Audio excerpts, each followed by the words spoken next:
la bienvenida a este salón de actos del Museo Arqueológico de Fuerteventura.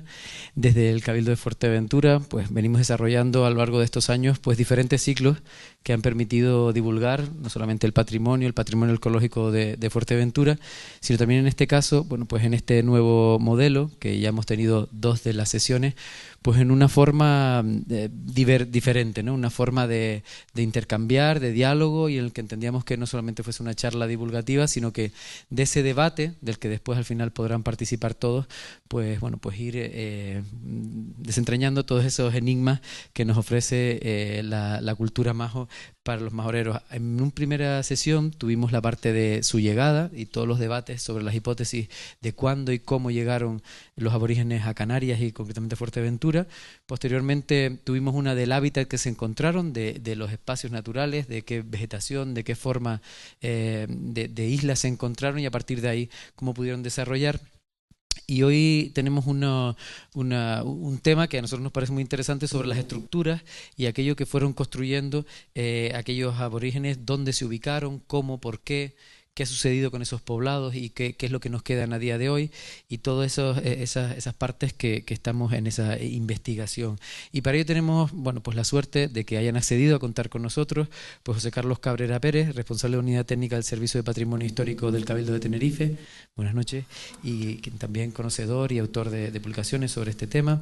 Y Marcos Moreno Benítez, de la empresa Tibicena, Arqueología y Patrimonio, que bueno, pues también conocedor del patrimonio, no solamente de Fuerteventura, trabajador también, ha desarrollado diferentes trabajos con el Cabildo de Fuerteventura y otros muchos con otras diferentes instituciones y otras iniciativas. Y en ese modelo siempre habíamos planteado que alguien pues pudiera ayudarnos durante esa charla pues a ir entrando en esa comunicación y que pudiera ayudarnos a conocer, y a las preguntas que nos van surgiendo mientras se les escucha. Y en este caso pues nos acompaña Pía Peña Garicano, que bueno, pues afincado en Fuerteventura desde 2007, que tiene una trayectoria larga como su profesión, licenciada en Ciencias de la Información por la Universidad Complutense de Madrid, máster en radio impulsada por la Complutense y por Radio Nacional de España, y que antes de llegar aquí pues ha estado en diferentes medios de comunicación como Radio Nacional de España, Cadena SER, Radio Euskadi, entre otros. Posteriormente, ya en Fuerteventura, pues ha estado en Copo Fuerteventura, en la Agencia Canaria de Noticias, en el canal 9 Noticias, y que actualmente dirige el periódico digital La Voz de Fuerteventura, y también es productora y locutora de Radio Insular. Así que también le agradecemos que se preste a este coloquio, que nos ayude a desentrañar un poquito la historia de Fuerteventura, y ella podrá presentar en mayor profundidad a los ponentes. Así que no me enrollo más y los dejamos disfrutar con esta charla coloquio. Gracias. Gracias, consejero. La verdad que es un placer estar, yo creo que en una de las charlas que van a ser más interesantes, y en este ciclo especialmente dirigido no a la gente que realmente tiene un conocimiento vasto, sino gente pues como la mayoría de las personas que se encuentran aquí, que tienen sed de conocer, que quieren saber más, que quizá tengan más o menos formación, da igual, pero sobre todo tienen curiosidad por aprender. Hoy vamos a conocer qué se ha investigado, qué se sabe, cuáles son las principales hipótesis de cómo eran aquellos majos, cómo se relacionaban, qué lugares del territorio eligieron para asentarse, por qué. Para dar respuesta a estas preguntas y muchísimas más, que no sé si nos va a dar tiempo, tenemos aquí a 2 pesos pesados. Voy a comenzar por José Carlos Cabrera Pérez, doctor en Geografía e Historia, sección Historia por la Universidad de La Laguna en 1992, con tesis referida a la prehistoria de Fuerteventura como modelo de adaptación insular, luego convertida en publicación en 1996 y todavía hoy una fuente de referencia. Profesor de enseñanzas medias, ahora equivale a bachillerato, eran los años 80-90, profesor tutor de la UNED en prehistoria e historia antigua entre 1995 y 2002, profesor asociado en el Departamento de Prehistoria de la Universidad de La Laguna entre 2002 y 2005, y desde 1998 es técnico de la Unidad de Patrimonio Histórico del Cabildo de Tenerife, desempeñando en la actualidad funciones de responsable de unidad e inspector insular de patrimonio, ya en su último año profesional. Con respecto a las publicaciones que ha realizado, además de la publicación de Fuerteventura, 2 publicaciones sobre Lanzarote y Fuerteventura para el Centro de la Cultura Popular Canaria y colaboraciones en diversas publicaciones colectivas. la historia de Canarias, de la provincia, historia y patrimonio de los realejos, y también en la publicación de los símbolos de la identidad canaria del Centro Popular, entre otras. En los últimos años se ha dedicado a impartir charlas, conferencias en jornadas, siempre sobre temas relacionados con la gestión del patrimonio histórico, además del trabajo en la unidad. Tiene un blog llamado Hablamos de Patrimonio en Tenerife, que se quedó inactivo por falta de tiempo y que espera reactivar a partir del año que viene para poder contar con mayor grado de libertad lo que ha sido la gestión del patrimonio en los últimos 30 años en Tenerife. No sé si nos va a dar tiempo, pero sería muy interesante ese apunte de con mayor grado de libertad. Bienvenido, José Carlos Cabrera, gracias, Muchas gracias por participar en este ciclo. Y se encuentra a mi derecha también el gerente de Tibicena, Marco Antonio Moreno Benítez. Es licenciado en Historia por la Universidad de Las Palmas de Gran Canaria, habiendo realizado el programa de doctorado Prehistoria y Arqueología, impartido por el Departamento de Ciencias Históricas de la Universidad de Las Palmas de Gran Canaria. Es también máster en Museología y Gestión de Museos por el Instituto Iberoamericano de Museología. En los últimos años ha desarrollado gran parte de su faceta profesional en el yacimiento de la Fortaleza, tanto en su museo como en el yacimiento, con la finalidad de transformarlo en un futuro parque arqueológico. Qué interesante. Ha realizado trabajos arqueológicos en Gran Canaria, el Lomo de los Gatos en Mogán, Barranco de Guayadeque, La Fortaleza, Punta Mujeres en Maspalomas o Zonzamas en Lanzarote. En Fuerteventura es responsable de la confección y revisión de la última carta arqueológica de la isla y ha trabajado en yacimientos como el de Gran Valle de la Cueva, del hallazgo casual, excavación y conservación de las cerámicas halladas en el barranco de Pecenescal, en Pájara, o de las excavaciones en Montaña del Moro, también en este municipio, además de varias campañas de trabajos arqueológicos en el convento de Betancuria, aquí muy cerquita. También ha realizado trabajos de museología y museografía en el Museo Arqueológico de Fuerteventura, en el Museo de la Fortaleza, en el Museo Elder, Museo Arqueológico de Lanzarote y en otros espacios museísticos. Marco cree que la arqueología sin difusión no es arqueología, o sea que es una buena razón para invitarlo y para que esté hoy muy presente. Ya les decía que eran dos pesos pesados, vamos a comenzar esta charla, que va a estar dividida en tres bloques. Vamos a hablar del territorio y los asentamientos, se hablará también de los poblados y, por último, qué ocurrió tras la llegada de la población europea y el proceso de conquista, cómo impactó. Vamos a comenzar, si les parece, con la primera de las preguntas, que sería, bueno, pues en qué lugares unidades de acogida fueron asentándose esos pobladores que llegaban al territorio y por qué, cuáles eran las razones para elegir esas unidades y no otras. Bueno, yo antes de entrar en materia sí me gustaría, porque creo que hay que ser agradecido, precisamente el agradecer al Cabildo de Fuerteventura y especialmente a Isidoro y a Rosa López que se hayan acordado de mí, nunca mejor dicho la expresión, para estar hoy aquí con ustedes, porque mi primera reacción fue de sorpresa absoluta. Es decir, tengan en cuenta que mi último contacto con la investigación arqueológica en Fuerteventura fue en el año 96, es decir, han pasado 30 años. Y lo que yo le planteé, digo, ¿y qué voy a decir? Es decir, uno cuando hace la tesis y cuando publica en un intento de convertir aquel truño que no había por dónde cogerlo en algo que fuera medianamente legible, y tengo mis dudas de que lo hubiera conseguido, ¿no? Ha pasado tantos años que uno daba por hecho que, bueno, pues que la realidad de Fuerteventura había echado por tierra muchos de los planteamientos que allí se dijeron. Entonces, desde luego, sí quería dejar de entrada claro y manifestarles mi agradecimiento y también esta sorpresa. Entrando a responder a lo que planteas, yo creo que ya lo han repetido en los dos coloquios anteriores, pero tenemos un problema en Fuerteventura y es la escasa investigación arqueológica que se ha realizado.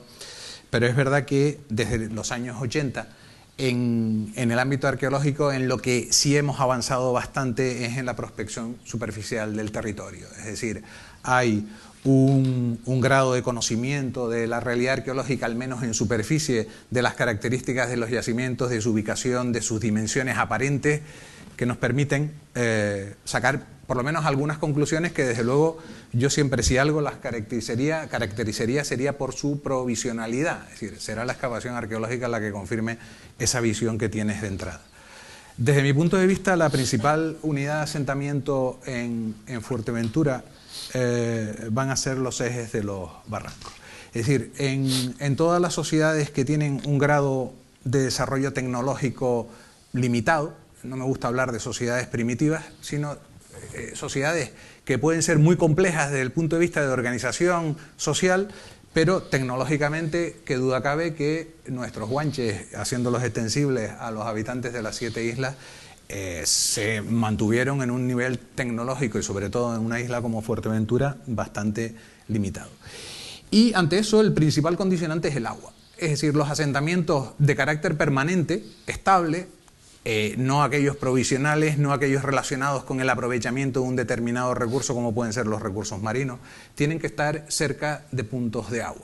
La antropología en sociedades, sobre todo en sociedades insulares, incluso en los estudios que se han hecho en Norte de África, no colocan los puntos de aprovisionamiento de agua más alejados de 1 hora, 3/4 de hora del lugar de asentamiento. Con lo cual, y de hecho, cuando tú compruebas que los yacimientos más sobresalientes en cuanto a dimensiones que encontramos en la isla sí que están relacionados precisamente con la presencia de fuentes, manantiales, digamos aproximadamente desde la Oliva hacia el sur, y en los ámbitos de Malpaís, en el entorno de la Oliva, que bueno, los testimonios arqueológicos muestran también un nivel de poblamiento importante, pero por sus características geológicas ya no existen tantas fuentes o manantiales. El recurso de las maretas y de esos depósitos de agua, de las aguas llovedizas que podían mantenerse un cierto tiempo, sí que pudo servir como recurso hídrico para facilitar esa población estable en esos lugares. Yo creo que desde ese punto de vista no hay duda, porque además es un patrón que se repite prácticamente en las restantes islas. Barrancos, Malpaís, Marco. Yo, que a mí siempre me gusta meterme en charcos. Estamos hablando de agua. No, sí, y además, estos días que estamos todos pasados un poco bravos. Es verdad que cuando se trabaja la arqueología del territorio, arqueología espacial o el paisaje, como la quieran llamar, los primeros momentos de esa arqueología del espacio, del territorio, intentó fijar criterios analíticos actuales a poblaciones del pasado. Es decir, se decía, venga, ¿dónde están ubicados? Pues en laderas, en barrancos, en alturas, aislados. Claro, el problema es que lo que estamos generando es, estamos diseccionando la realidad en cachitos pequeñitos para entenderla. Pero el problema es que esas herramientas, que no son simplemente una herramienta para entender el pasado, la estamos transformando en una explicación de ese pasado. Estando de acuerdo contigo, lo de los barrancos, me refiero a que se ha extendido la versión de... Pues hay yacimientos que están en una ladera, hay yacimientos que están en un barranco, pero eso no quiere decir que sean diferentes. Simplemente que están ubicados en diferentes espacios. Y no solamente en diferentes espacios, sino en diferentes tiempos, que es lo que nos falta, que es lo que también se ha repetido. El primer trabajo de arqueología espacial, así, digamos que es el que abre la puerta a los trabajos de arqueología espacial a nivel internacional, es el del año 76, de Ian Hodder y Horton, arqueología espacial, que se traduce en el año 90 en España. Y lo primero que te dicen en la introducción son dos cosas. Para hacer arqueología espacial hace falta dos cosas: tener un muy buen inventario y tener las dataciones de esos espacios. Si no, lo que tenemos es una foto, aquí todo vale. Y de momento en Canarias... Sí. Desgraciadamente, aquí tenemos aquí todo vale, ¿no? Porque igual estamos comparando yacimientos del siglo VII con yacimientos del siglo XV y con yacimientos del siglo IV, que no tiene que ver ni por la funcionalidad, ni por la estrategia de ocupación del territorio, ni quizás a lo mejor los que están allí son los mismos, ¿no? Puede haber diferentes poblaciones. Me refiero a llegadas diferentes, como estamos defendiendo algunos para la isla de Gran Canaria. Yo les puse esta imagen, que es a la que se refería inicialmente. Esta era la arqueología que había aquí en los años 80, 90, una arqueología heroica, en el sentido de que Si ven las fotos, lo veníamos comentando en el traslado, veían las fotos de cómo se hacían estas cartas arqueológicas en verano, gente era totalmente amantes de la arqueología, amateur, no eran profesionales, no cobraban por ello, estaban con sus Maybach en medio del mal país, con unas zapatillas de aquella forma. Cuando nosotros hicimos ese trabajo en el 2008 hasta el 2011, la pota hasta las comías en el mal país en 2 semanas. Dices tú, no sé cómo esta gente hizo esto hace 20 años más, sin GPS, sin nada, ¿no? Estamos hablando de cartografía de 95.000, donde colocar 1 centímetro más allá donde toca el yacimiento es irte 250 metros, irte al barranco al lado o al municipio al lado. Pues con esto se hizo esos primeros trabajos sobre la ubicación del yacimiento, sobre todo hablando de Najable, para Lanzarote. Y claro, y otra cosa que incluso ha desvirtuado no solamente la forma de entender la arqueología, sino la propia gestión, como yo lo interpreto, la gestión del patrimonio, que es lo que a mí realmente me gusta, es que si aquí vemos pequeños puntos. Los yacimientos no son puntos, son áreas. Hay áreas, aquí en Fuerteventura hay yacimientos de hectáreas, ¿vale? El barranco del Valle de la Cueva es un yacimiento que tiene 1 kilómetro, casi 1,5 kilómetros de recorrido de barranco a 200 metros. Si nosotros ponemos un punto en un mapa, lo reduce, lo simplifica, y después la gestión es lo peor, porque las carreteras les pasan por encima sin contemplaciones. Sí. Porque no hay una extensión, ¿no? Sí. Estamos hablando de lugares que se ubican buscando pues unos recursos, buscando quizá una visibilidad. Faltan dataciones, falta investigación, pero con los yacimientos que ya tenemos, entiendo que bueno, pues se lanzan hipótesis y que podemos, ¿no?, de alguna forma valorar, no sé hasta qué punto, por lo menos para determinar esos primeros lugares, esas unidades de acogida, por qué motivo. Hablaba de la necesidad del agua, estará vinculada también a los cultivos, a la ganadería. Se puede entender, ¿no? Se puede... Yo supongo que los que participaron en los coloquios anteriores sudan como podemos estar sudando Marco y yo ante preguntas de ese tipo. Es decir, es una cosa que ya se recalcó entonces, y a mí me gustaría volver a insistir en eso. Es decir, hasta hace relativamente poco, y en ese sentido Gran Canaria empieza a marcar la diferencia, la arqueología en las islas...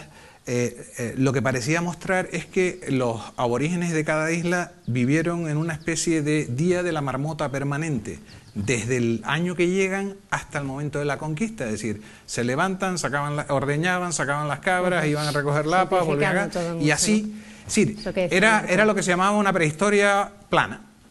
Ahora nos damos cuenta, porque eso no pasa en ninguna sociedad, que el cambio cultural es lo más importante de cualquier grupo humano. Entonces, culturalmente se están produciendo cambios por distintas razones, por dinámicas internas, por afecciones ambientales, por fenómenos que no controlan, y las sociedades están en permanente cambio. En Gran Canaria están avanzando en ese sentido. A partir de las dataciones cronológicas están empezando a interpretar incluso una cosa que...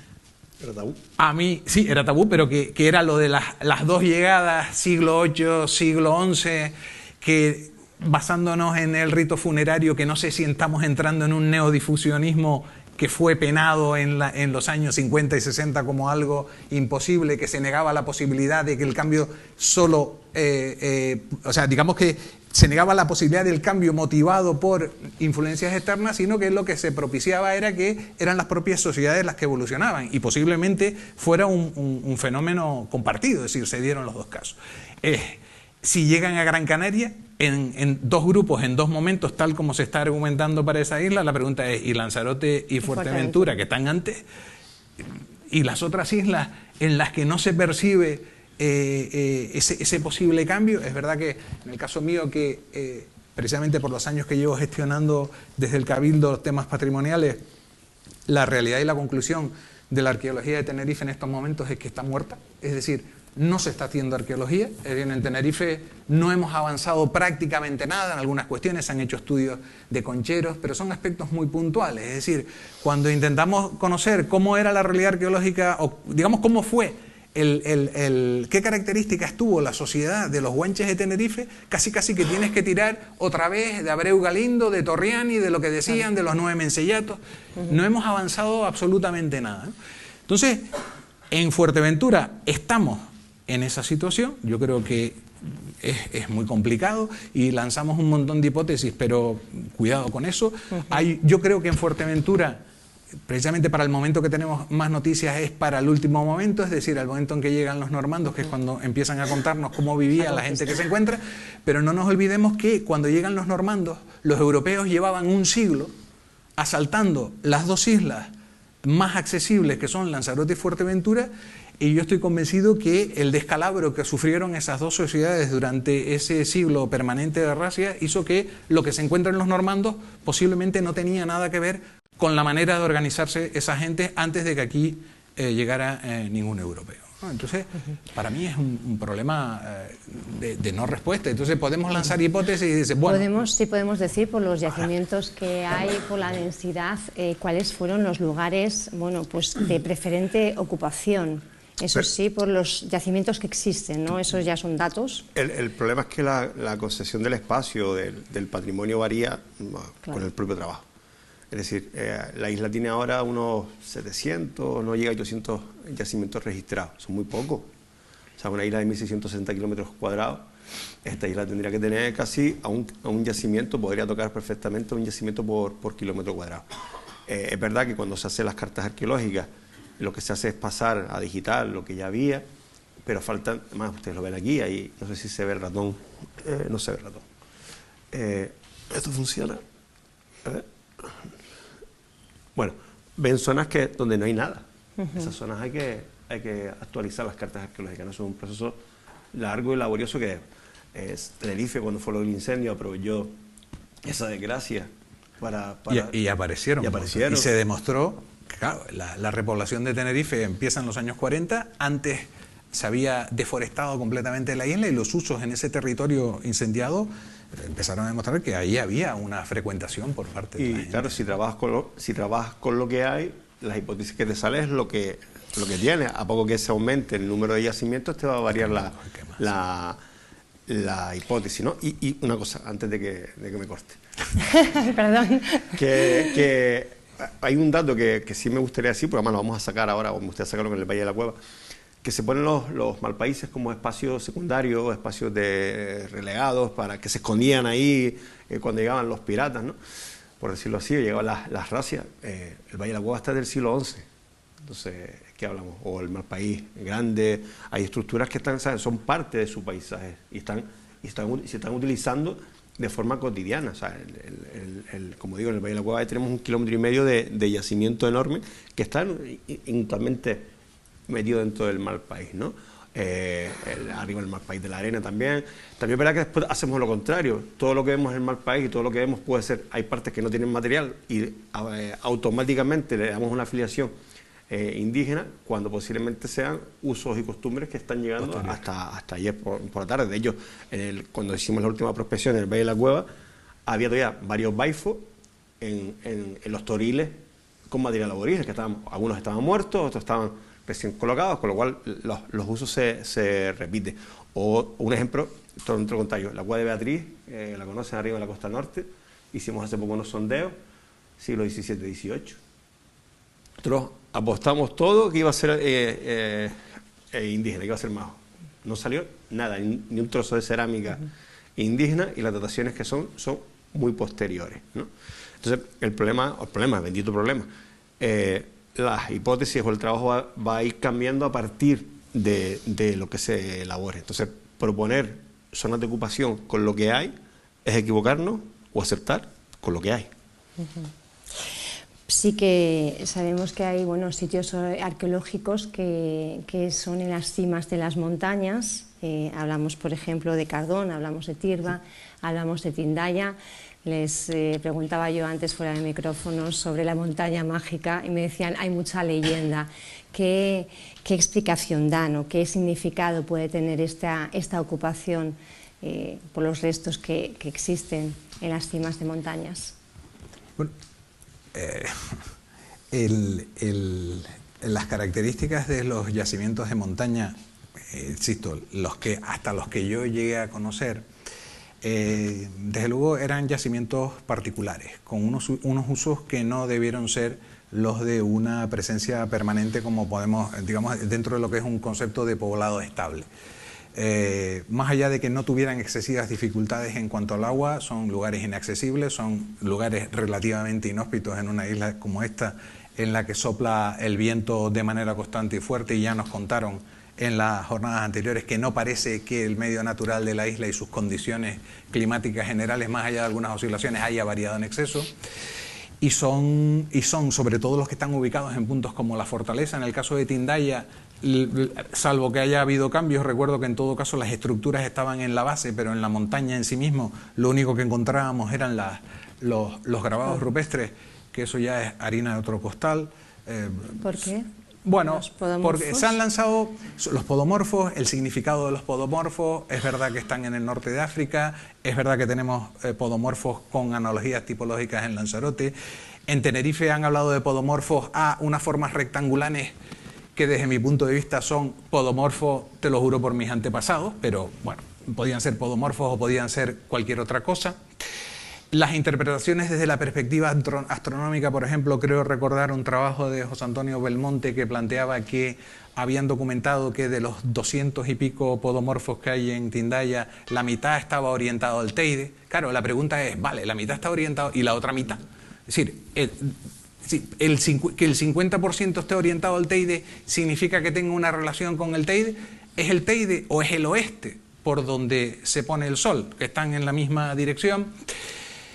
Yo formulé una hipótesis basándome en comparación con ejemplos y documentación análoga que había encontrado referida a las poblaciones bereberes del norte de África, que planteaban que era la representación de divinidades invisibles, fundamentalmente antepasados, que como eran invisibles la manera de representarlos físicamente era a través de la impronta que dejarían hipotéticamente las huellas de los pies, pero bueno, eso es un brindis al sol, ¿no? Como me dijo uno de los miembros del tribunal, claro, dice, usted lo que ha hecho con esto es una pirueta metodológica y un doble salto mortal de trapecio a trapecio sin re y sin saber muy bien si se ha caído, ¿no?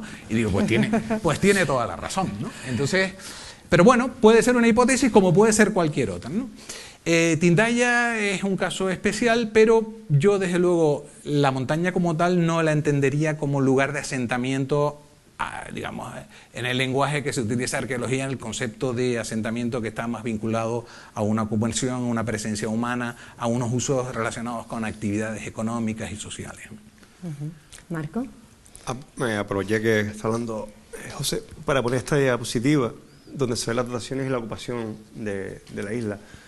La isla creo que tiene ahora unos 35, no sé si llega a 40 dataciones en total, y Villaverde tiene, pues yo no sé si Rosa está por ahí, puede tener casi un tercio de las dataciones, con lo cual está todo muy descompensado, ¿no?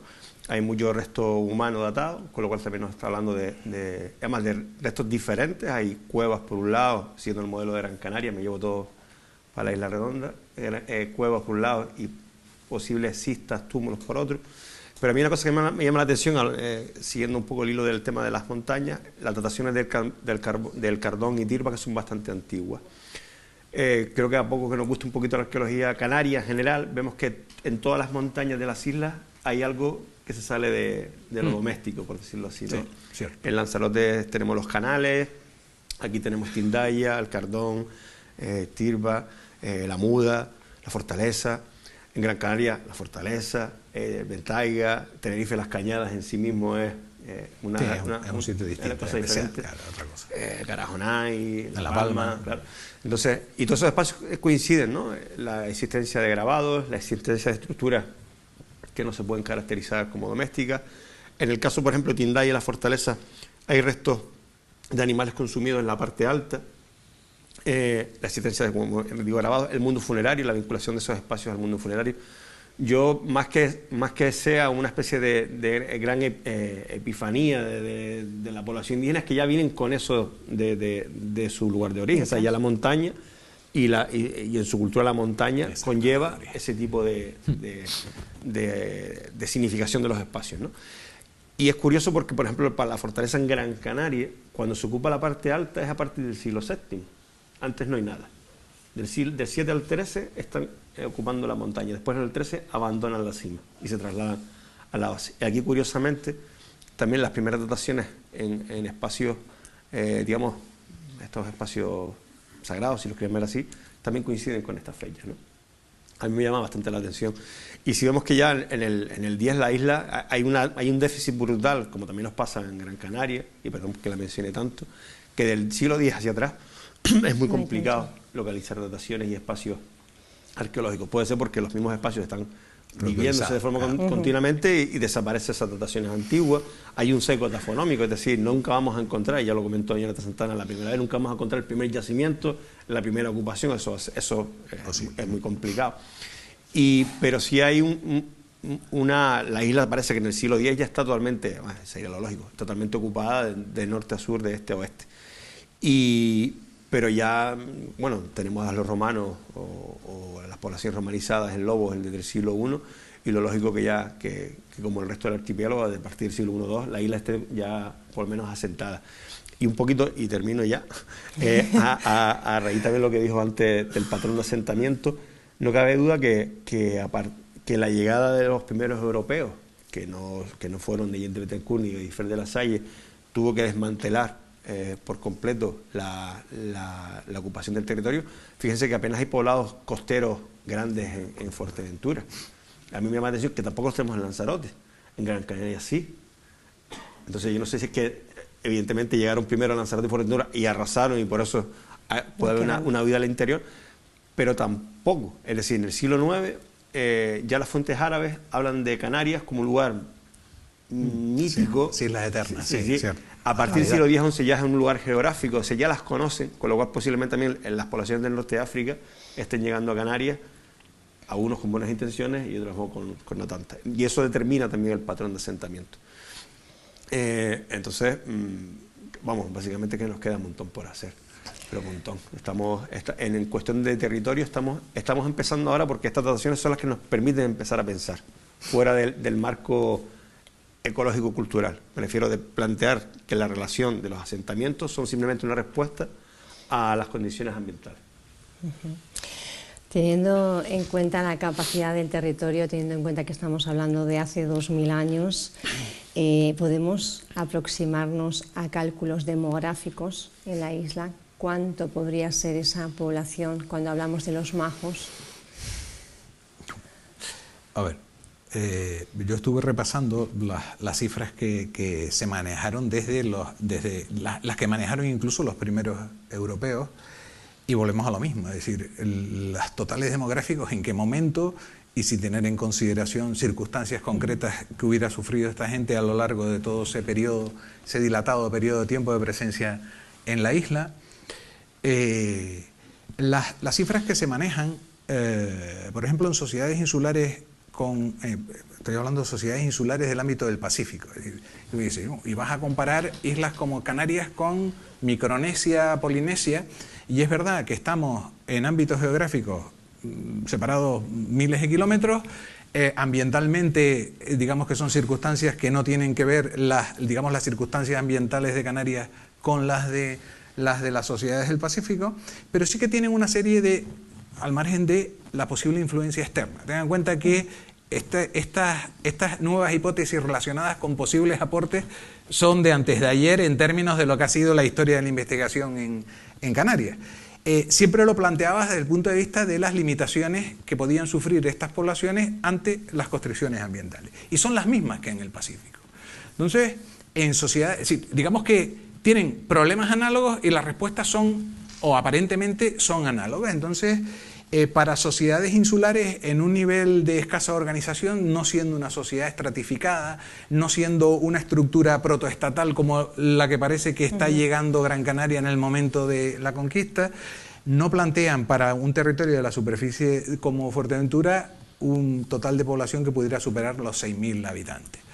Tejera y González Antón plantean, valorando tasas demográficas en zonas áridas, llegan aproximadamente a los 3.000.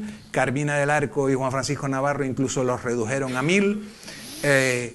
El equipo que hizo la primera carta arqueológica, Pepe de León, Nona Perera, basándose en el número de yacimientos existentes, extendieron el total demográfico hasta 10.000. A mí me parece que el planteamiento de Marco de que esos yacimientos hay que tener en cuenta que no van a estar funcionando todos al mismo tiempo, hay procesos de abandono, de ocupación, de reocupación. Yo siempre he creído que atendiendo a las características de Fuerteventura, atendiendo a lo que nos cuentan los cronistas, insisto, con el problema que supone el último siglo antes de que lleguen, tampoco creo que la cifra pudiera superar los 3.000, 4.000 habitantes. Porque una isla en las condiciones, digamos, con unas condiciones ambientales como la que puede haber tenido Fuerteventura entonces, que no son muy diferentes a las actuales, sin contacto con el exterior, que está por ver, y con una base esencialmente pastoril. No existen sociedades pastoriles en las que el ganado es lo principal, existen actividades económicas complementarias en cuanto a la obtención de recursos. No puede soportar, o sea, digamos que es incapaz de crecer demográficamente más allá de unas cifras muy contenidas y muy limitadas, porque la propia sociedad, con sus pautas de comportamiento, se autoimpone precisamente esa limitación en sus totales demográficos. En las crónicas de la conquista, ¿hay datos que hagan referencia precisamente? ¿O no? En las crónicas Le Canarien para Fuerteventura, lo único que dice desde el punto de vista demográfico es que los dos reyes, en los dos reinos en los que se vivía Fuerteventura, habían tenido una guerra muy larga durante mucho tiempo y habían sufrido muchas bajas en esos distintos encuentros, y por eso andaban muy debilitados. Pero no estima. Y después ven los grupos que nombran y siempre hablan grupos de 40 personas, grupos de 60 personas, los que se vienen a bautizar del lado del Reino del Norte son 40 y pico, los de abajo son 60. Da la sensación, pero claro, eso es un total de población que está mediatizado por las racias europeas, clarísimas. Vamos, por lo menos yo creo que no hay duda de eso. ¿Cómo está organizada esa sociedad aborigen? ¿Se puede hablar de jefaturas? Volvemos a lo mismo. Jerarquías. Y soy un pesado. La pregunta no es cómo, sino cuándo. Es decir, no es lo mismo la organización que hay tras un desmantelamiento posible por la llegada de las primeras poblaciones, las primeras razas europeas o norteafricanas, que cuando llegaron, que cuando los cogemos en su punto álgido, ¿no? La documentación que tenemos, no hay los poblados. Puse esta foto ahora hablaremos un poco de ello, del trabajo que se hizo en el Valle de la Cueva, donde hay 14 espacios domésticos, por decirlo así. Cuando tenemos espacios domésticos, 14 casas, ¿vale? Para entenderlo. Yo sé que en mi edificio yo vi un edificio con 55 viviendas, pero yo no me preguntes cuánta gente vive ahí. Entonces, porque a veces hay piso pasivo, a veces gente monoparental. Entonces, si es difícil a día de hoy calcular yo cuánta gente vive en mi edificio, imagínate hacer un cálculo sin saber cuántas casas están viviendo o cuántas personas son por núcleo familiar, por ejemplo. En cuanto a la organización social, ya lo adelantó un poco. No hay unos visos de que no parece que hay una complejidad enorme. No podemos hablar de... Siempre se habla de ese episodio casi previo a los estados, que son las jefaturas, con diferente erodación en cuanto a su complejidad. Claro, también es verdad que estamos hipermediatizados por las crónicas. Cuando hablan de reyes, igual son los jefes del barrio. ¿Y hasta qué punto son fiables las crónicas? Es que no podemos... Las crónicas hay que filtrarlas, y yo creo que la clave para filtrarlas es la investigación arqueológica. En definitiva, es lo que te lo va a permitir. Hay cosas que tú lees de las crónicas y crees que claramente hay un error o una exageración. Además, son crónicas de parte, es decir, sobre todo las crónicas de la conquista, lo que van a intentar es exagerar lo complicado que era batir al enemigo que estabas invadiendo, ¿no? Entonces, posiblemente exageraran determinados aspectos. En el caso de Le Canarien, pues no da la sensación, es decir, la sensación que da es que fue una conquista, permítame, facilona, y eran muy poquitos, con lo cual ellos no exageran demasiado la cifra de sus oponentes, con lo cual lo que se tuvieron que encontrar fue una sociedad que ya estaba completamente desarticulada. Pero yo, que soy más lanzado que Marco, porque me da lo mismo que me metan un viaje dentro de X, yo sí creo, tengo la sensación, por lo que digamos, por lo que es Fuerteventura, por sus características, que hay un proceso a lo largo de toda la historia de Fuerteventura de ir intensificando la parte pastoril de su economía, sin que eso signifique que no haya agricultura. De hecho, posiblemente lo que les sorprenda a los normandos cuando dicen que solo vivían de carne, dice, conclusiones, no hay agricultura. No, posiblemente la agricultura era una actividad mucho menos desarrollada, aunque existiera, porque a lo que a ellos les llama la atención que hubiera tal cabrerío repartido por toda la isla y que esta gente de lo que se alimentara fuera fundamentalmente de carne y de derivados del ganado. Entonces, las sociedades de base ganadera, y sobre todo cuando han intensificado su producción ganadera, una de las características básicas dice, es que si había 40.000 cabras, es que a lo mejor puede vivir mucha más gente, porque 40.000 cabras pueden dar de comer a una población importante. No, vas a analizar el comportamiento de las sociedades pastoriles y te das cuenta que ese proceso de aumento de la cabaña ganadera es una práctica que utilizan todas ellas de intentar tener una reserva de alimento lo más grande posible, pero que saben que es absolutamente volátil. Cualquier sequía, cualquier enfermedad, cualquier problema que tenga el ganado, como ocurre en el siglo XVII y está constatado en una referencia de los acuerdos del Cabildo de Fuerteventura, mueren 20.000 cabras de golpe en un año.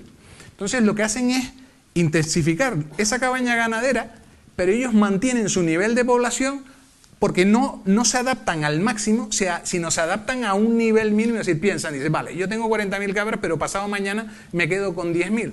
Pues mi nivel de población, mi tasa demográfica se mantiene en esa escala, no crezco más.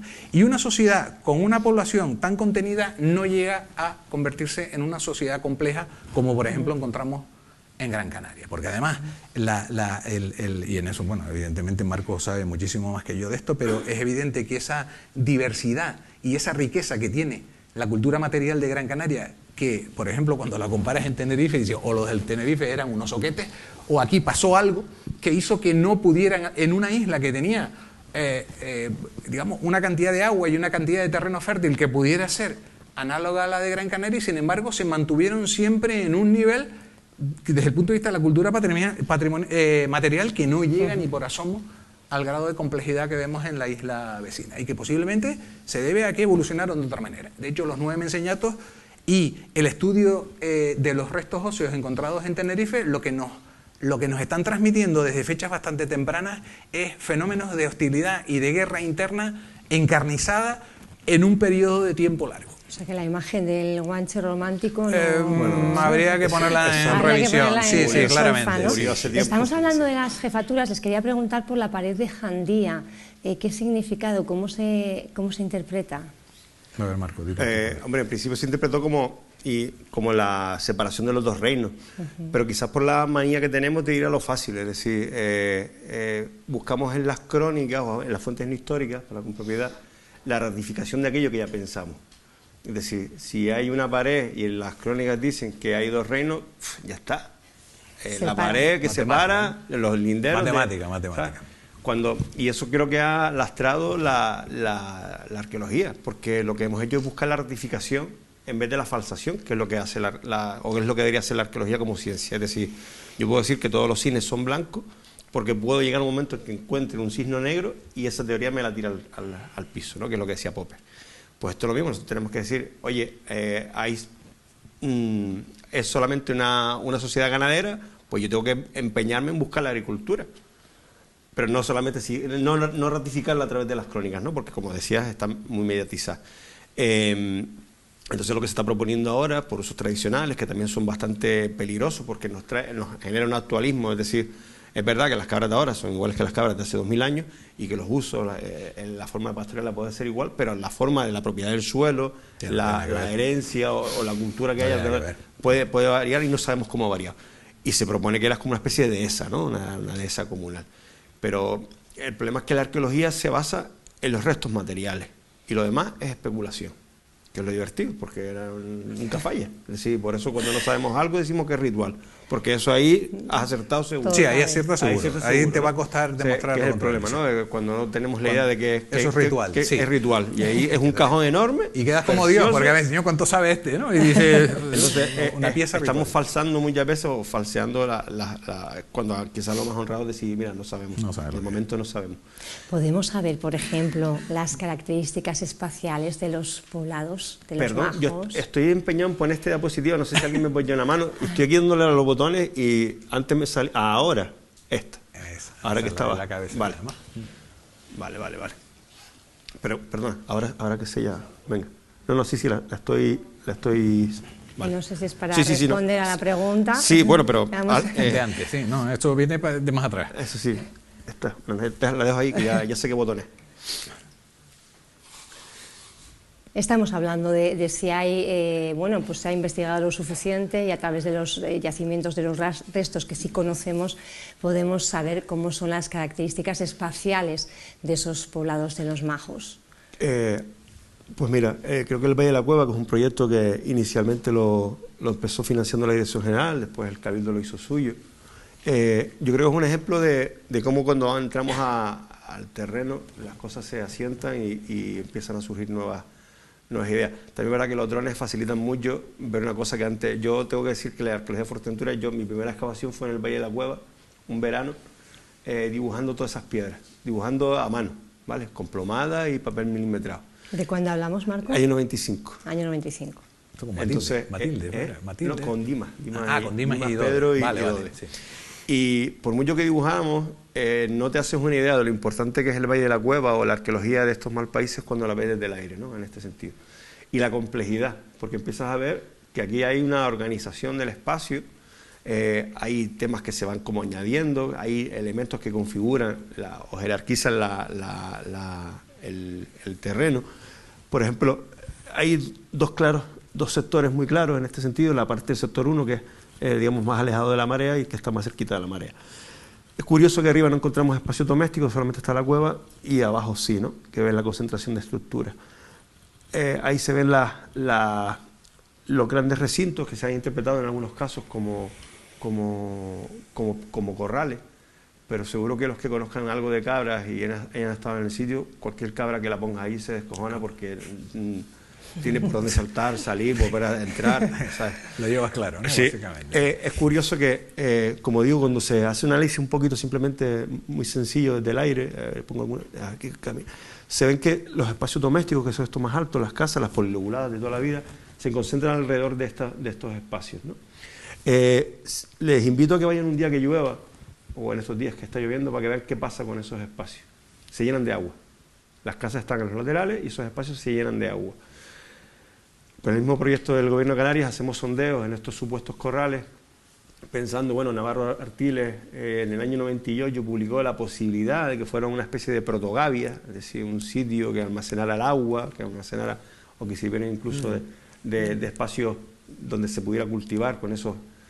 Y lo curioso que esto fue un artículo que publicó la compañera Verónica Alberto, Inés y con Pedro González, espera que me la doy para adelante, cuando hicimos los sondeos, en algunos casos hay hasta 50 centímetros de limo en esos recintos, no hay nada de estiércol de cabra, o sea, nunca se utilizó para estabular el ganado, no hay restos arqueológicos, por lo menos nosotros, y solo hay limo.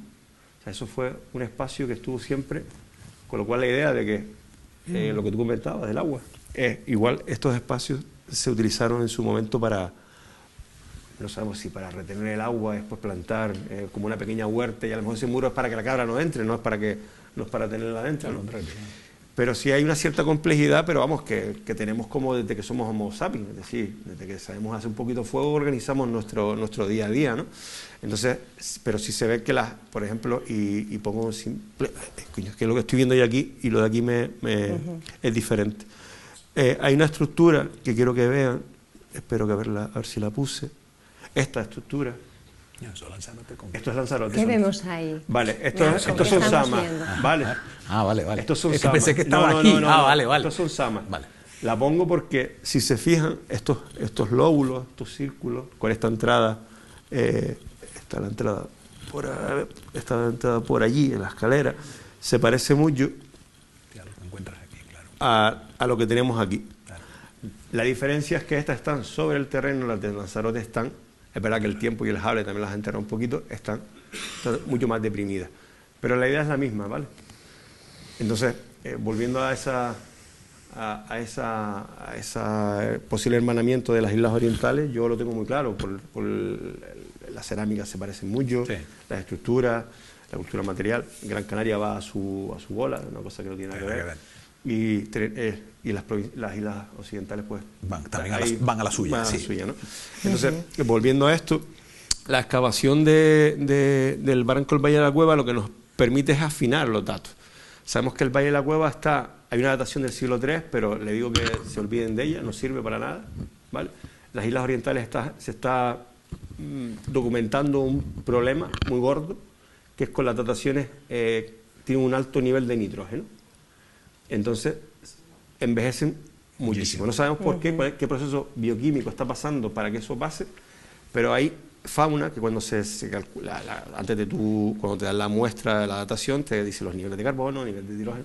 Ese animal, esa cabra, parece que había comido sardinas toda la vida. Es decir, que había estado alimentándose ni siquiera comparándolos con las ovejas de las Islas Orcadas que comen algas, ni siquiera se llegaban a esos niveles. ¿Vale? Entonces, está pasando algo, posiblemente tenga que ver con la aridez de Lanzarote, de Fuerteventura, donde las dataciones que son muy antiguas, los niveles de nitrógeno ya nos están diciendo que hay algo que no funciona. Y esa datación, una que salió en el siglo III, tiene unos niveles de nitrógeno muy altos. En cambio, en el conchero que tenemos, que se publicó, que se trabajó, donde hay algo de cerámica, se publicaron los niveles más bajos, está ya funcionando en el siglo XI, el barranco del Valle de la Cueva. Entonces, por eso le decía que esa idea de espacios secundarios donde se escondían, yo creo que no, yo creo que se utilizan como espacios domésticos, de asentamientos puros y duros. Es verdad que a lo mejor el formato ganadero de la isla habilita que haya espacios secundarios de hoy me muevo las cabras a tal sitio y me quedo, no lo sé. Pero el yacimiento digo que esto es un ejemplo de trabajo que va poquito a poco y va sentando lo que son las pautas de uso territorial, porque también, y ya me callo, también a partir de... aquí se acabó. A partir del tema de la casa vemos que, por ejemplo, que los suelos están preparados, que hay suelos de tierra pelmazada. Vemos que las casas tienen vida, o sea, había una entrada, en algún momento decidieron hacer otra entrada por otro lado, ¿vale? Entonces empezamos a ver un dinamismo que es que no existiera, es que no lo habíamos documentado, que es lo que tú decías, es imposible que en 1500 años una cultura no se modifique. Pasamos, imagínense, siglo I, emperadores romanos, siglo XV, reyes católicos. Todo la evolución histórica que hay en la península ibérica. Y aquí pasa que la gente era tonta. ¿Y el uso, por ejemplo, de las cuevas como espacio de habitación? Bueno, ¿es algo que se ha extendido o es más bien puntual? Yo creo que Marco tiene mejor conocimiento que yo. En aquel momento las cuevas se concentraban fundamentalmente en aquellos sitios donde geológicamente había predisposición geológica, vamos a llamarlo así, para que aparecieran, que eran fundamentalmente malpaíses y determinados barrancos que habían excavado las series basálticas de la serie 3, series basálticas que son fáciles por la acción de la erosión, son fáciles de horadar y generar cuevas naturales. Y desconozco, para el caso de Fuerteventura, si se han documentado cuevas artificiales al estilo. Hay alguna retocada, pero puede ser bastante reciente. ¿No? Sí. Entonces, básicamente entiendo yo que era en zonas de mal país donde existe una mayor proporción de... Es que con las cuevas estamos igual que los asentamientos. Las tenemos, pero damos por sentado o que son aborígenes. Sí, que pasa como la que comentaste. Y la cueva Beatriz te sale por sentado que iba a ser indígena. Igual tuvimos mala suerte y donde hicimos los sondeos no pareció material pre-europeo. Pero resulta que es del 16, 17 en adelante, ¿no? Entonces, pero después es verdad que por el Valle de la Cueva hicimos dataciones, la cueva está hiper reutilizada. De hecho, les cuento la anécdota que llegamos a prospectar y nos encontramos un incendio dentro de la cueva de tropecientos mil archivos médicos que tuvimos que llevar a la Policía Nacional. Estuvieron 2 días ardiendo, encima del conchero por un lado y por otro lado dentro de la cueva. Y cuando hicimos los sondeos, limpiamos todo eso, pensando que la cueva estaba hiper modificada, hiper alterada. En cambio, sí es verdad que el conchero estaba en perfectas condiciones por fuera, ¿no? Y va del siglo XI, como les decía, y hay algo de material, siglo XVI, XVII, en la parte superior, pero que sin que tampoco podamos afirmar que hay una transición, una continuidad neta entre ambos momentos. No sabemos si es que se abandonó, después se ocupó, o hay una continuidad entre ambos espacios. Con respecto a los escasos yacimientos funerarios, ¿por qué son tan escasos en la isla? ¿Por qué no se han localizado en Acrópolis como sí se han localizado en otras islas? ¿Qué ha pasado en Fuerteventura? ¿Sigue faltando información en el 96, o los usos son diferentes? En el 96 la pregunta era ¿dónde están los muertos de Fuerteventura? Entonces, la investigación ha avanzado. En aquel momento estaban los restos de Villaverde y algunos restos aislados funerarios que habías encontrado en algunos yacimientos, pero una cosa que prácticamente en la carta arqueológica, bueno, ni siquiera la propia carta arqueológica tenía la seguridad de que se pudieran ascribir a la etapa de origen, ¿no? Entonces, uno se quedó ahí. A partir de aquí le toca hablar a los que han seguido trabajando. Antes comentaste que había un registro, dataciones radiocarbónicas. Lo curioso es que se repite el modelo, o aparentemente, también es verdad que uno tira para lo que uno conoce. Tenemos, además Rosa también hizo un trabajo bastante interesante sobre buscando esos muertos y realmente no han aparecido. Porque tenemos modelos de enterramiento en cueva, son en el Cuchillete, la Fortaleza, tenemos también había, túmulos, Osista, el Matorral, Montaña la Muda, y son 2 modelos escatológicos diferentes, es decir, son 2 formas de pensar el más allá diferentes. Me refiero, el enterramiento va de la mano de cómo piensas el más allá. Igual nosotros, gente que tenemos internet en el móvil, no lo entendemos, pero la gente antes se enterraba de una forma porque si no se enterraba así, su visión del más allá no se cumplía. Les cuento una anécdota muy rápida. En la calle Rosarito, en Las Palmas, se encuentran dos señores enterrados boca abajo y resulta que la arqueología demuestra que son, casi 100% que son soldados de Van der Doe, ¿vale? Del ataque de 1599 a Las Palmas. Se les entierra boca abajo. ¿Por qué? Porque era un castigo en la muerte. ¿Por qué? Cuando esas 2 personas fueran a resucitar, en vez de subir hacia arriba, pues lo casi van directamente al infierno. Eso que nos ha llamado la atención. Por protestantes y por piratas, ¿no? Las 2 cosas. Eso que nos llama la atención, que es del siglo XVI, en tiempos históricos, eso fue el otro día, ¿no? Entonces la escatología, cómo piensas el más allá, condiciona tu mundo ritual. Entonces tener dos formas de enterrar diferentes, de forma tan drástica. Las cuevas, por ejemplo, la zona del Cuchillete era un sitio precioso, más que allí también estuvimos trabajando con Rosa, una cama de piedra, de basalto, con 2 cerámicas colocaditas en un sitio. Creo que recordar que había dos personas allí enterradas. No tiene nada que ver con utilizar una cista o con enterramientos colectivos. O sea, son formas diferentes de pensar el mundo. Yo tengo una pregunta que se me quedó entonces. La realidad de los túmulos. Esas formas constructivas que uno intuía que parecían túmulos por analogía con los túmulos que encontrabas en Gran Canaria, que tenían aquellas piedras hincadas que nadie había tocado nunca, con lo cual no sabía si había debajo algún cuerpo, pero que todos interpretamos, dice, por la pinta, esto que es artificial, dice, ¿y qué puede ser? Dice, un túmulo. Era analogía tipológica pura y dura. Y yo, el que tiene la duda ahora y la pregunta es, ¿hemos llegado a...? No, eso de momento que yo sepa no se ha excavado. Se recuperó lo del Matorral, que se hicieron unas dataciones hace poco, pero no se han excavado esos espacios.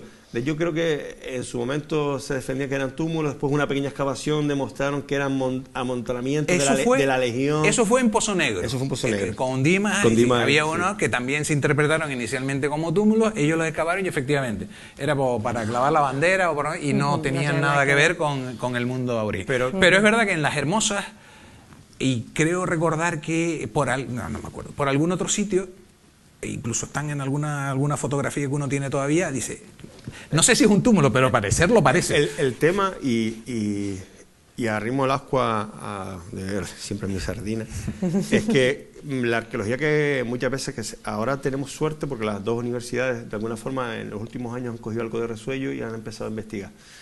Mucho de lo que se ha hecho, por ejemplo, en Gran Canaria, si ves las publicaciones, el 75%, te digo, en los últimos años está cambiando la tendencia porque la universidad hay mucho más doctorando, hay más investigadores, pero muchos de los trabajos que se estaban publicando eran de gente vinculada a las empresas que con trabajos de arqueología profesional iban siempre más allá porque nos gusta lo que hacemos y le sacamos tiempo donde no hay para intentar publicar, intentar investigar, intentar tratar, ¿no?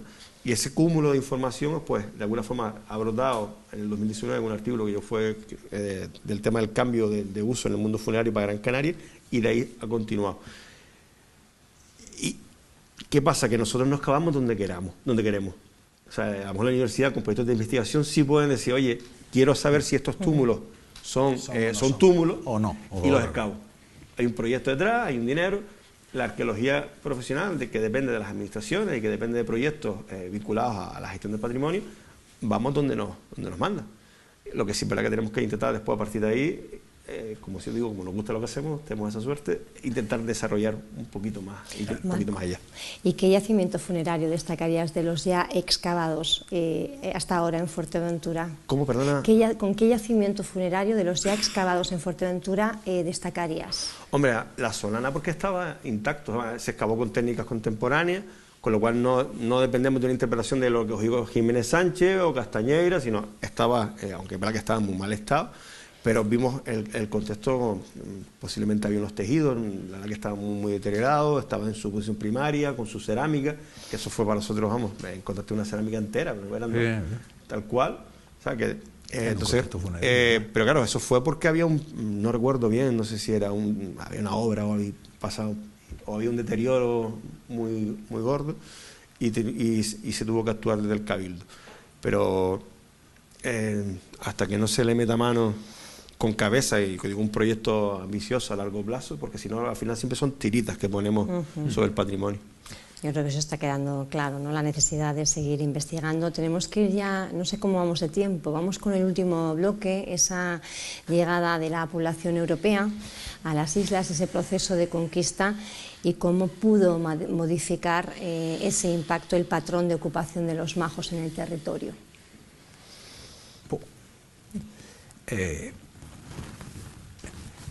Yo creo que, a ver cómo soy capaz de explicarlo, es decir, la llegada de los europeos cambia el modelo de sociedad, estamos en una sociedad nueva, aunque es verdad que, y eso pasa en todas las islas, en unas más, en otras menos, hay un montón de pervivencias y de prácticas que perviven, que se integran, que se adaptan y que a lo mejor incluso es lo mismo, solo que con otro disfraz, ¿no? Pero hay un problema desde mi punto de vista en el caso de la isla de Fuerteventura, en Lanzarote y en El Hierro, y es la debilidad demográfica, es decir, la escasa población aborigen que sobrevive a la conquista. Es un número muy reducido. En el caso de Fuerteventura, además, cuando uno analizaba los totales demográficos, te encontrabas con datos, una publicación de creo que era un francés, Ricard, en el año 34, que hablaba de que la población morisca, es decir, como consecuencia de las cabalgadas a Berbería de los señores de Lanzarote y Fuerteventura, una cantidad de población morisca que se trae a las islas orientales como esclavas, que se dedica al pastoreo, y que, por ejemplo, Próspero Casola, que es un militar que viene a revisar las fortificaciones de las islas a finales del siglo XVI, habla de que en Lanzarote y Fuerteventura vivían 1.500 moriscos. 1.500 moriscos, pongamos que en Fuerteventura estaba a la mitad, estamos hablando de una cifra respetable, y además hablaba de que vivían en aduares, es decir, campamentos al estilo de Berbería y separados, con lo cual yo me he planteado en ocasiones si muchos de los enclaves que estamos viendo, dice, y esa población posterior que está ahí, claro. Igual es que son moriscos, es que igual que no tienen nada que ver con Las Hermosas. El yacimiento de Las Hermosas es indígena, es majo, pero después tiene ocupación histórica y además reconocida de población morisca. Entonces, antes de venir, intentando un poco refrescar también todo el trabajo de Fuerteventura, me puse a revisar la carta arqueológica, a ver qué yacimientos eran netamente indígenas y no se ocupan, por lo menos los de hábitat, y no se ocupan después. Y es que apenas hay ninguno que podamos decir, solo hay cerámica. Claro, porque claro, lo que no sabemos es, lo que no podemos es de forma automática decir, hay una cerámica del siglo XVI y una cerámica del siglo XVII. Eso quiere decir que todo el yacimiento está en un uso X siglo. Lo único que, porque nos pasó, por ejemplo, con el Mallorquín, con la Cueva de Beatriz a la inversa, y tenemos esto en el Valle de la Cueva, que tenemos el siglo XI, pero hay cerámica histórica siglo XVII, pero no sabemos si en ese intervalo se fueron y reutilizan los lugares. Y después hay otra cosa, que en Tenerife lo tenemos documentado, porque en Tenerife, aparte de que el hábitat, según las crónicas y según la arqueología que se ha desarrollado hasta ahora, es un hábitat en cuevas, nosotros lo ponemos en cuarentena, es decir, dudamos mucho de que no existiera un hábitat de superficie, estructuras de superficie, pero la realidad es que ¿dónde estaban las poblaciones indígenas mayoritariamente ubicadas? Pues por lógica y por la continuidad de las mismas características y de las mismas necesidades de la nueva población, estaría en los mismos sitios donde hoy están pues los pueblos que surgieron a raíz de la conquista, el Sausal, el Santa Úrsula, Arico por el otro. Entonces, aquí, en este caso, habría que considerar que si el poblamiento en Fuerteventura se centra en la llanura central, en Triquibijate, en Aguahueyes, en Tuineje, en Tiscamanita, fueron zonas de presencia aborigen segura, que esa reutilización y esa transformación del territorio ha provocado que los restos se disgregaran, aparecen dispersos, y no tenemos esa sensación de que ahí pudo haber existido una concentración de población importante que yo estoy convencido de que existió, ¿no? Pero que en las fuentes históricas del siglo XV se contempla cómo eran esos poblados. ¿Se dice algo? Que yo sepa, no. Yo no he visto ninguna referencia. Eso Esos hablan ahí de los más fuertes castillos construidos según su manera. Es una referencia que hay que no sabes muy bien a qué se están refiriendo cuando el cronista habla de castillo. Dicen, ¿qué está pensando? ¿No? Claro, si un señor de la Mancha ve esto... O fíjate, la foto sabe, o lo que tenemos ahí arriba, es decir, en la fortaleza, incluso la propia fortaleza de Fuerteventura, es un roque, es decir, es una eminencia orográfica donde el topónimo puede haber venido precisamente porque fue un lugar de refugio de esta gente, y no tiene nada que ver a lo mejor con ese concepto de castillo que nos viene a la cabeza cuando nos nombran la palabra, ¿no? ¿Creen que alguno de los poblados de los que hemos venido hablando pudieron seguir habitados por aborígenes tras la conquista? Hombre, claro, porque tanto cuanto quedaron aborígenes, en algún sitio tenían que vivir. O sea, es un silogismo, o sea, es lógica. En algún lado tuvieron que vivir, ¿no? Porque quedó población. ¿Dónde? Es lo que les decía, hasta que no tengamos excavaciones no sabemos si la continuidad histórica es total, si la oliva está sentada sobre un antiguo poblado o incluso si encuentras pervivencias, que sería mucho más interesante, incluso, ¿no? Un dato como más curioso, que hubiera pervivencias de formas de vida anteriores que se hubieran perpetuado a partir del siglo XV. Es curioso que en Lanzarote las casas hondas se venden y están viviéndose hasta el siglo XVIII. ¿Vale? Aquí no hay tanta referencia, porque es verdad que en Lanzarote se ocupan como se siguen viviendo, y de hecho en Sonsama sí vemos casas hondas que están en vigor hasta 1731, que se colapsan y se cierran hasta que Timanfaya lo llena de rofe, ¿no? Pero aquí no tenemos quizás esa bajada demográfica. De hecho, se trae población ajena porque alguien tiene que trabajar, porque no hay gente. Se trae moriscos, de hecho, cuando se expulsan los moriscos en 1609 de la península ibérica, si se es aquí no, que esta gente está más o menos naturalizada, y si no, a quien trabaja. Entonces, posiblemente la demografía de la isla influyó mucho en el influyó enormemente en el contexto arqueológico. Tenemos que ir cerrando ya. Hasta ahora en Fuerteventura solo hay 2 yacimientos donde se han realizado excavaciones de forma sistemática, no como parches que decía Marco, que son la cueva de Villaverde y también Lobos. Según el conocimiento de ustedes, ¿qué sitio arqueológico reúne las condiciones para plantear excavaciones sistemáticas a través de un proyecto continuado en el tiempo? Esa respuesta es de Marco. Yo siempre me planteé para Lanzarote, digo, ¿cómo es posible que no se toque Sonsama? Es decir, a Sonsama hay que atacarla. Yo creo que es un yacimiento estrella. aquí no tengo claro cuál puede ser el yacimiento estrella, pero sí, si me perdona salirme un poquito de la pregunta tal como la has hecho, a pesar de la visión negativa de la arqueología de Fuerteventura, no hemos hecho nada, 2 cuevas excavadas, está todo por hacer, yo creo que eso es una ventaja. Es decir, digamos, muchas de las claves de la arqueología, no solo de Fuerteventura, sino del resto de las islas, las tenemos intactas. No sé cuánto de intacto podremos sobrevivir. Yo hacía 8 años que no estaba en Fuerteventura y en el rato que he venido con Marco del aeropuerto me he encontrado otra isla completamente distinta. Esa presión que estamos sufriendo, que la sufrimos también en Tenerife, no sé hasta qué punto se va a soportar a todos los niveles aquí, y en el aspecto patrimonial tampoco sé cuánta pérdida patrimonial podremos sufrir si el proceso de transformación sigue.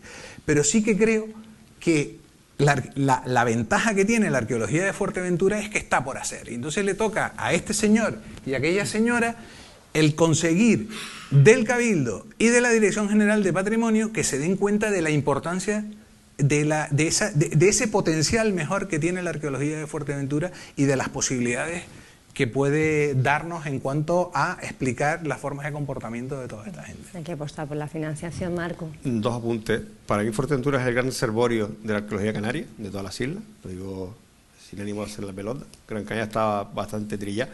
Gran Canaria tiene un aura que yo creo que no es real. Es decir, unos años muy buenos y la inercia esa...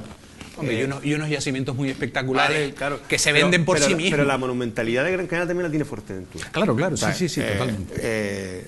Barranco del Valle de la Cueva, Las Hermosas, los Carrales de Miraflor, Gairía, los Malpaíses en sí mismos, son elementos, claro, hay que diferenciar, vuelvo, la arqueología meramente de investigación, que para saber quiénes somos o quiénes éramos, y la arqueología, digamos, patrimonial, de salvaguarda, de gestión, de disfrute, de ocio, de identidad.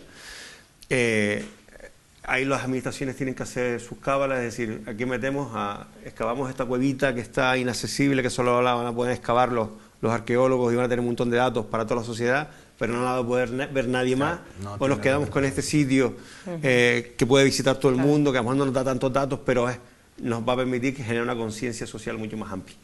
Al calor de lo que dice, ya el Cabildo hay un convenio con la Universidad de Las Palmas, en este caso, para intervenir de forma, digamos, sistemática y en profundidad entre yacimientos. En principio son Tisajoire, para mí es uno de los mejores yacimientos que tiene la isla de Fuerteventura, en esos 2 ámbitos, en el arqueológico y en el patrimonial.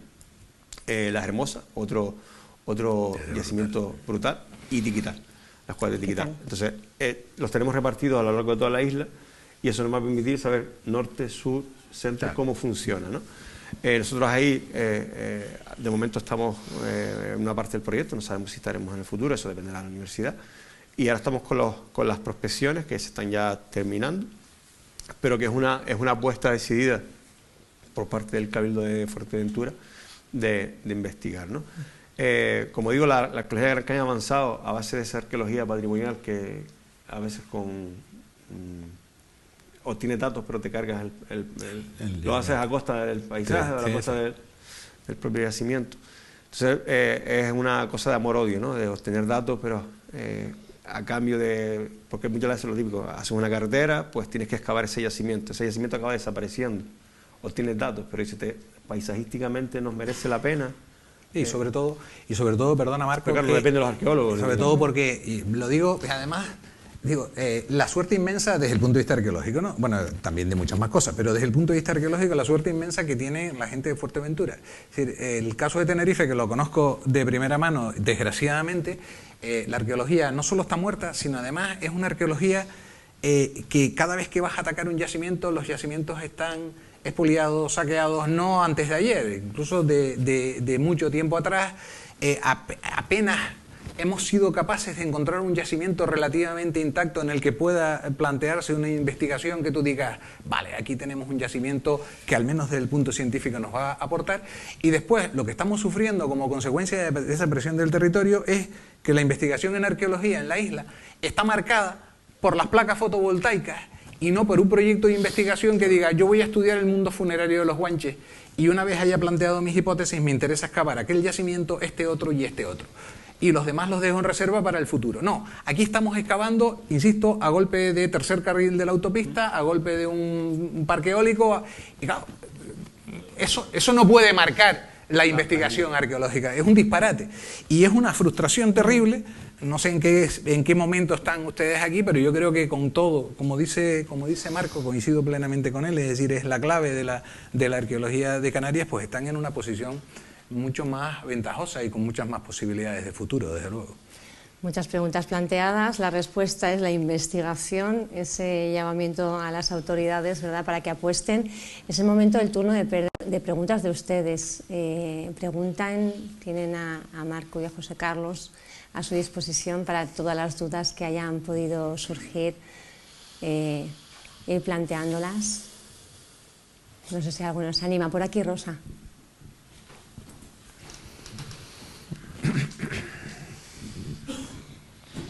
En función de del tamaño que parecen tener esas construcciones, ¿se puede llegar a la conclusión de que las personas que vivían en esa época o que utilizaban esas construcciones eran más pequeñas de estatura? Es que hay una paradoja enorme ahí en las casas y el tamaño de las personas. Sabemos que los majoreros eran personas relativamente altas, incluso en la media mucho más que los canarios, por ejemplo. Hay un caso de la Tonina que se excavó también aquí en el norte. El chico medía 1,85 m, 1,90 m. Era un pedazo de leño, alto, tenía el pecho que no, ¿sabes? Lo tenía. Era un armario, ¿vale? Ese armario no entraba por estas casas, ¿sabes? O entraba arañándose. Hay puertas muy pequeñitas, ya lo citan las crónicas. Lo citan las crónicas. Las puertas son extremadamente estrechas. Y después los espacios tampoco es que sean... Esta era un poco de las más cómodas que había para trabajar, ¿no? Creo que tenía el espacio central tenía 2 metros por 2 metros, una cosa así. Pero hay una paradoja enorme en ese sentido, porque sabemos por la antropología que la población más es alta, es robusta. Pero en cambio nos encontramos con unas puertas enanas, muy pequeñitas. De hecho, tenemos la suerte que, claro, que a lo mejor si va por el Valle de la Cueva o el Carnicero arriba en Betancuria, ven espacios todavía con los dinteles en su sitio.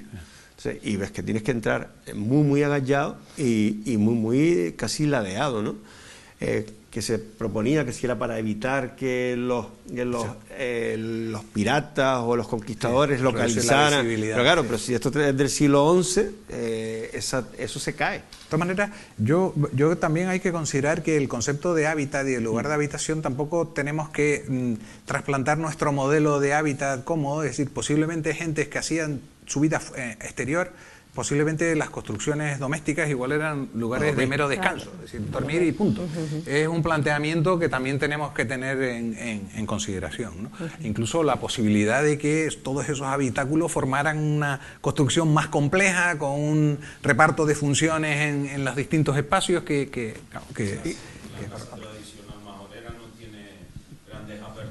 Un segundito, tiene ahí. La casa tradicional majorera, que de ahí también vienen, no tiene grandes aperturas para aguantar el clima. Claro. Las ventanas de Fuerteventura son ventanas así. Te lo encuentras eso en todas las islas. El tema es que, claro, también damos por sentado que todo lo que estamos localizando son casas.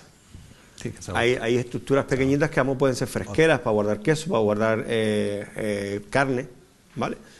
E incluso tenemos el poblado de la Atalayita, ¿vale?, que es el que miramos muchas veces. Igual la Atalayita es algo totalmente distorsionado. Eso se hizo en los años 70 por Demetrio Castro Alfín.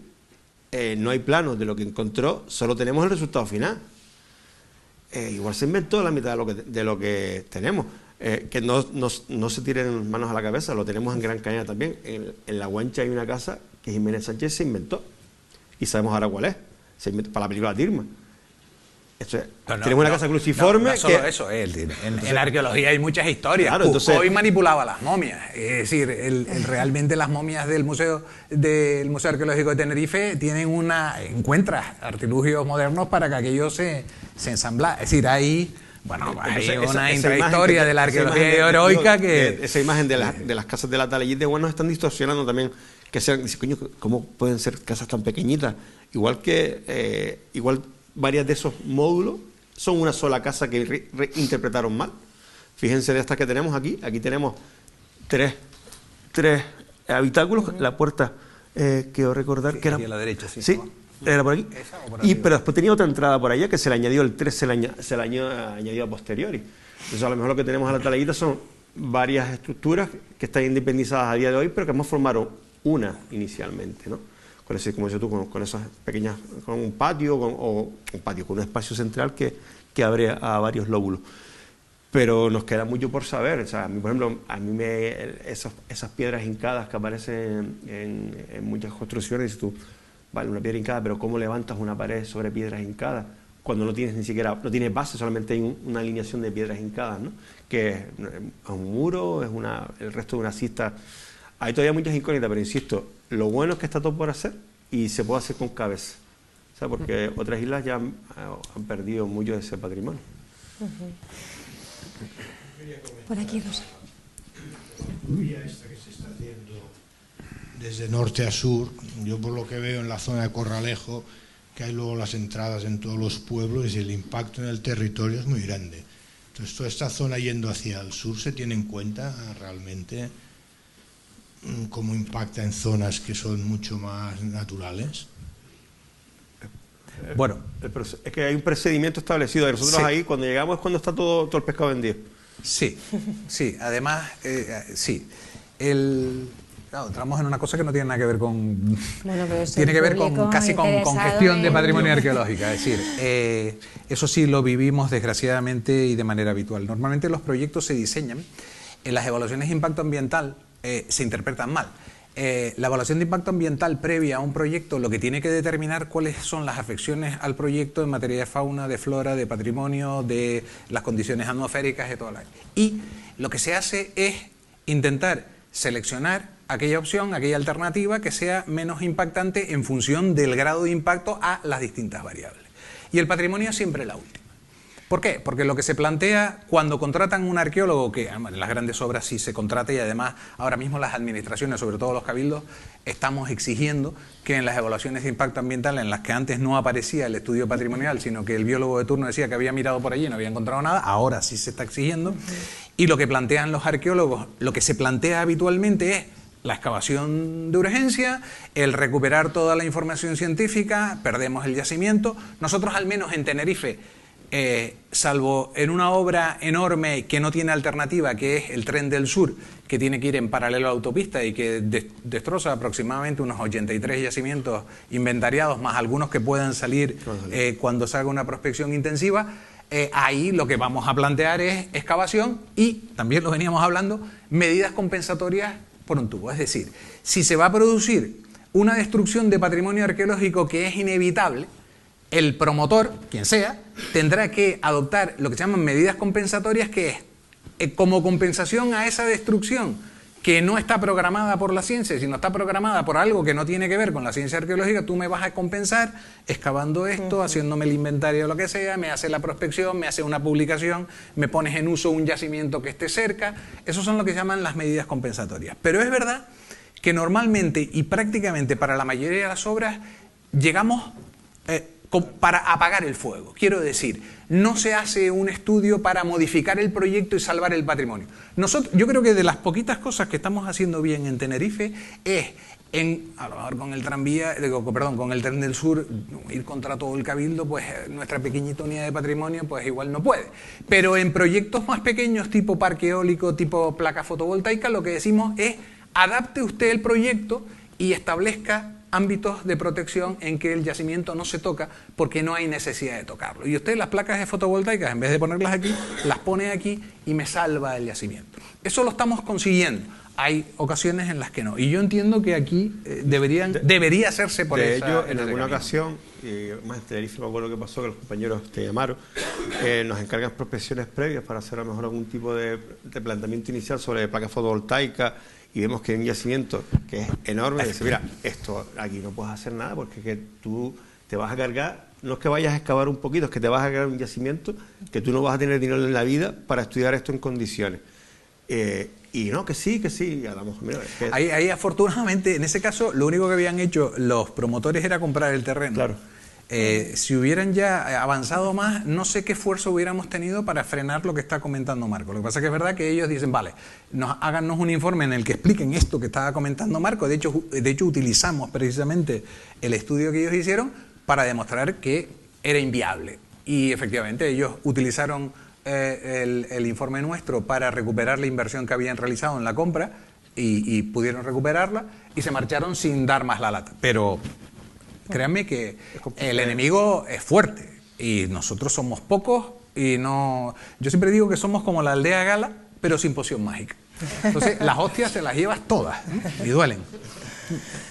¿Alguno más que quieras? Y les voy a pedir, porque vamos un poquito mal de tiempo, que se ciñan un poco a lo que es el tema de hoy. ¿Alguno más que quiera hacer alguna pregunta?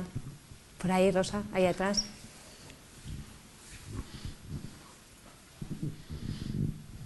Hola, muchas gracias. Me ha resultado muy interesante la pregunta ¿dónde están los muertos? Creo que es una pregunta muy interesante, pero aparte de no tener muertos, casi parece que no tenemos una cultura material. Entonces, yo os quería preguntar ¿qué hemos encontrado de cultura material aquí en Fuerteventura o qué podemos esperar encontrar cuando, con esperanza, se lleven a cabo más investigaciones arqueológicas? Hombre, la cultura material de toda Canarias, si la comparamos con la península ibérica, podemos considerarla como pobre, ¿vale? Sí. Pero si comparamos, por ejemplo, los muertos de Fuerteventura con los muertos de Gran Canaria, los de Gran Canaria son unos sosos, unos ciesos, ¿sabes? No hay un ajuar. Aquí en las cuevas tenemos bastante, se recupera esa cerámica. En Tenerife tampoco, no hay ajuar. O sea, es curioso, ¿no? Pero las placas en Lanzarote, las placas realizadas en concha o en hueso son una maravilla. Las cerámicas que aparecen cada 2 por 3 aparecen de más enteras, que es algo que a mí me maravilla que sigan apareciendo cerámicas. Una curiosidad, estuvimos en una bañada en Janey en el año 2008, 2009, aprovechando que estamos aquí en la prospección echando una mano. Vamos a la bañada, ahí en la Gambuesa, pues a la semana, a las 2 semanas, en medio de la misma Gambuesa donde estamos realizando la bañada, aparece una cerámica aborigen encastrada en el suelo, que se salvó. Eso todavía, si van al museo, y aprovecho para los que no hayan visto que lo vean, las cerámicas de Fuerteventura son una maravilla. Frente a Lanzarote son como más pobres, también para que menos que estén enteras. El lítico, molinos, los molinos aquí están decorados algunos, es verdad que son más pequeñitos que en otras islas, la industria ósea. Es verdad que al no haber metales, pues no tenemos esa facilidad o esos elementos que hay en la península. Pero están dentro de un contexto que es el del archipiélago, y si lo comparas con otras islas, la materialidad de Fuerteventura no tiene nada que envidiar a otras islas, por lo menos como así lo veo. Es verdad que Gran Canaria, por la decoración, las pintaderas, los ídolos, la variedad. Se sale, digo, es como un outsider, se sale un poco del esquema, pero no... Será que uno de aquí y no puede decir que es pobre, es la que es, y es a la que hay que tenerle cariño. La que tenemos, claro. La que tenemos que pechugar. Pero yo creo que a la larga hay pocas excavaciones, todo material que ha sido seleccionado de aquella forma, entonces a poco que haya excavaciones van a ir saliendo elementos que no se conocen, y estoy seguro que en algún momento van a salir ídolos o especies de ídolos en Lanzarote están apareciendo, ellos como en arenisca, pequeños ídolos antropomorfos. Entonces yo estoy seguro que este tipo de material en un momento u otro podrá salir, ¿no? Gracias. ¿Alguno más que se anime? ¿Alguno más que quiera preguntar? Es el momento, vamos un poquito tarde. ¿No se anima nadie? Por ahí. Me gustaría hacer un pequeño comentario, que yo creo que es más evidente y no voy a aportar nada. Pero sí que a lo mejor somos muy afortunados en Fuerteventura por la cantidad de patrimonio que existe, pero sí que también tenemos el peligro de que al ser un tema tan frágil y con toda la información que hay hoy en día, pues corre mucho peligro. Es decir, hay una gran peligrosidad sobre el territorio, hay una cantidad de gente bueno, no, que está caminando por el campo. Pues, Tindaya puede ser un ejemplo más que evidente, que la gente pisotea los grabados porque no saben dónde están, no los ven. Entonces simplemente esa reflexión de que tenemos un patrimonio que a lo mejor es envidiable a nivel de Canarias porque está por descubrir, pero a la vez tenemos una peligrosidad que podemos perder mucho, aparte del tema de las carreteras, de que hay ejemplos evidentes y recientes. Pues simplemente era esa reflexión. Interesante. Yo sí me da, porque me parece un tema, yo sé que no es el que toca, pero y a ver, lo veníamos hablando con todo el boom que hay en redes sociales, de gente que enseña yacimientos y demás. Yo sí me encontrara un yacimiento, lo primero que haría es ir a la administración e informar de su existencia. Todo lo que no esté en un plano, en un mapa, no existe. Y si no existe, un plan general, un parcial, un señor con una excavadora se lo puede cargar entre risas y fiestas y no pasaría nada. Entonces, todo lo que no esté inventariado, aunque la gente piensa que proteger significa poner una valla, y también es verdad que muchos, o el 90% de los yacimientos están en espacios privados, pero si tenemos documentado ese yacimiento, aunque sea en un espacio privado, no se le puede proteger. Entonces, ya no solamente lo que tú bien señalas, no solamente las carreteras, sino un paseo. Yo he visto en otras islas pues meter quad en medio de yacimientos arqueológicos. ¿Vale? Entonces, tenemos que ir ya concluyendo. Tenemos que ir concluyendo. Yo quería... Se nos ha quedado corta la hora y pico, ¿verdad? Quería aprovechar ahí para meter un... Habrá que hacer otro ciclo más hablando de este tema. La siguiente jornada, en el marco del ciclo, va a tener lugar el próximo jueves 23 de abril, el Día del Libro. Va a ser aquí a partir de las 7 de la tarde. Y será ciclo cultural Majos, arqueología y difusión del patrimonio. Van a intervenir el arqueólogo e investigador Aitor Brito Mayor y el profesor titular de prehistoria de la Universidad de Las Palmas de Gran Canaria, y va a moderar la periodista Marta Patayo. Será el próximo 23 de abril. Gracias por estar, y saben que van a tener en YouTube todo colgado dentro de unos días en la web de Patrimonio. Gracias.